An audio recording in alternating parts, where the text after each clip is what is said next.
All the leaks for the Dragon Ball Super chapter that we got this month have been making me feel mixed. On one hand, I'm thinking that this is a story that really doesn't need to be told in manga format. From everything that we've seen, even the leaker doesn't want to leak these things because of the fact that it's just the story from the movie, essentially. On the other hand, we did get some new stuff when it comes to Goku and Broly's relationship and Goku being a master. So today, let's dive into the full chapter together and see if it's really as bad as people say or if there's something that is salvageable here. Let's jump in. We begin this chapter with when Dragon Ball Super Superhero actually really starts, and that is when Gamma 2 attacks Piccolo as Piccolo is meditating. And I like this because it works as a really fast introduction in the movie. It was a great scene. We got to see not only Gamma 2's skill set, but how strong he is in connection to Piccolo. And at the same time, we get to see a little bit of Gamma 2's character. And so in the movie that's really fast paced and has to fill in the time slot, it makes a lot of sense for character development. In this, we get Piccolo essentially knowing everything about the Gammas, knowing that it's Red Ribbon Army, knowing that he's an android, and kind of catching Gamma 2 off guard. Gamma 2 is essentially going to try to destroy Piccolo, but that's essentially it. It's basically Dragon Ball Super Superhero from the movie, and I kind of wish he would have gotten some sort of backstory or some scenes that we hadn't seen before, or a sort of introduction that we hadn't seen before from Gamma 2, where he gives us a little bit more information on who he is and what he's all about. We don't really get that, and that's kind of where this suffers a little bit, because I feel like this is a wasted opportunity where we could have gotten to see what Gamma 2 is all about. Now, the fight itself is where all the money went into when it comes to this manga chapter, because this is a much better fight than the one that we got in the movie, and it should be, and I'm glad that it is. We get a back and forth between Piccolo instead of Gamma 2 essentially wiping the floor with him, and Piccolo pretending to be deceased so he can track Gamma 2 down and see exactly what he's all about. But Piccolo's holding his own against Gamma 2, and I'm wondering how that's going to work when it comes to the actual power scaling later down the line, when we need Gamma 2 to be around the same strength as Golden Piccolo or even Ultimate Gohan. But the give and take is awesome. They're going back and forth, they're fighting. We get the famous kick to the head that we see Gamma 2 do to Piccolo in the trailer, and I think that Toyotaro is in love with the Gamma's design, especially when they're attacking. When they're attacking, the two fins on their head makes them look like sharks. I think aesthetically it looks really good when it comes to the fight scenes and makes him look like he's always in attack position, but I feel like just from the manga standpoint, the Gammas look way more like evil villains than they did in the story. They just kind of come off that way in the manga format. Now, Gamma 2 becoming stronger and learning all of Piccolo's moves as the fight goes on, I would expect this from not just the Gammas, but also Android 17 and 18. They are androids first and foremost. They should have some sort of computing system where they can be able to track everything down at extremely high frequency and be able to outwit their opponents much faster and learning all their moves much easier. So I'm glad that that's exactly what's going on with Gamma 2, because he's essentially learning all of Piccolo's moves. One thing I really don't like, and this is what happens in Dragon Ball Super, the Tournament arc, and just Dragon Ball Super in general, is the only gore that we get is when Piccolo's goddamn arms get blown off. His arms are made of silly putty or something, because these things just get blown up every 10 seconds and then they have to regrow back and then they get blown up again, and that's exactly what happens here. His arms get blown up and then he has to regrow them again. Now, I can't be led to believe that his arms are just that weak or those attacks are that strong, because I want to see this happen to somebody whose arms can grow back. It's a shame that we haven't gotten that since like original Dragon Ball Z, where people start losing limbs and shit, but it's about time somebody lost something. And I think it's obvious here, as I said during the leaks video, that the Gammas are not heroes. They are corrupted heroes, if anything. They are more like like Deadpool in a sense, where they are just anti-heroes. They're not really there to be super good guys, because some of the stuff that Gamma 2 says in this shows that he's really kind of bloodthirsty, or he doesn't really care too much about life. And so he says that he wants to see Piccolo's dead body just to be sure, but he didn't get a chance, so whatever. And so that's not something a hero says, and I'm glad that they're showing that his influence from Dr. Hito, who also has a corrupted view as to what a hero is kind of filtered through them a little bit. What happens next is literally from the movie verbatim, with only one change.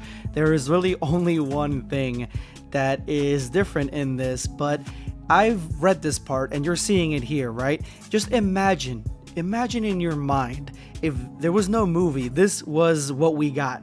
Like, this was it.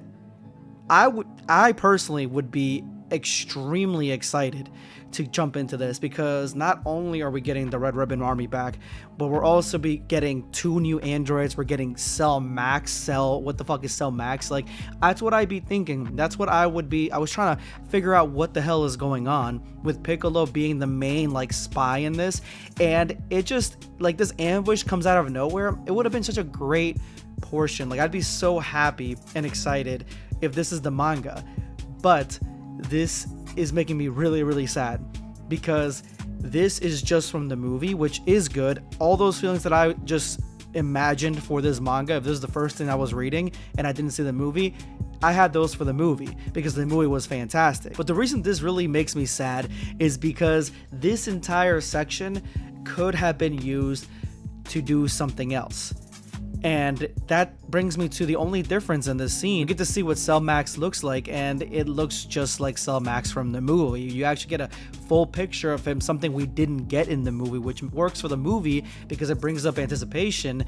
But in this, I guess because people already know what he looks like, maybe that's why they're showing him to us. But this could have been them giving us a new design for Cell Max, but it feels so by the number. It feels like this was ordered specifically from Toei and Akira Toriyama, and they said to Toyotaro, don't touch anything, don't change anything, you have to do the exact same thing that from the movie. And exactly what this is, it feels like one of those books that comes next to the movie that has pictures of what the movie is, but in comic book format. So they just take scenes from the movie and show it. They had something like this for this story, a visual representation, a comic book of the movie. That's exactly what this feels like, and it doesn't feel like they took any risks. It doesn't feel like it changes anything.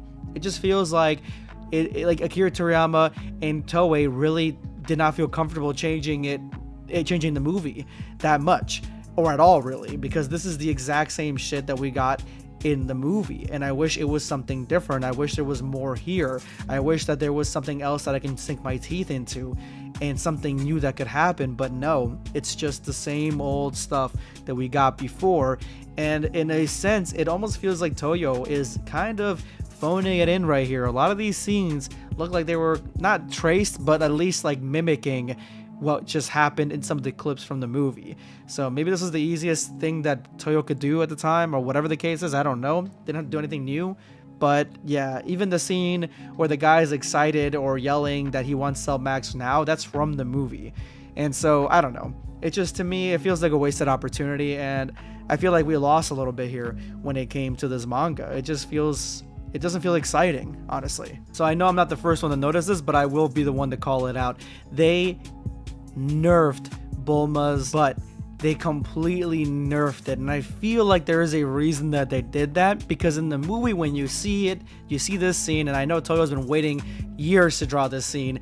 When you see this scene in the movie, it looks like her butt's already ginormous, and so when she wishes for a bigger butt at the end, or during the wish with the dragon, it seems like, I mean, like, are you just trying to go preposterous at this point? You know, it's gonna be noticeable, right? So I feel like in this scene, they ended up giving her like what she would normally have, and they're going to kick her up exponentially to show the difference in the wish scene. That's kind of where I think this is gonna go. We also get this scene that is making its waves through social media, where Piccolo is saying that the Gammas are as strong or on par with Goku and Vegeta, but I don't know which version of Goku and Vegeta is he saying. Is he saying the base versions? Because the base versions, maybe the Super Saiyan versions, maybe Super Saiyan Blue versions. We hopefully may find out at some point. Maybe Goku and Vegeta come back to face off against some of these guys. I highly doubt it. It feels like they're just gonna go with the movie 100%.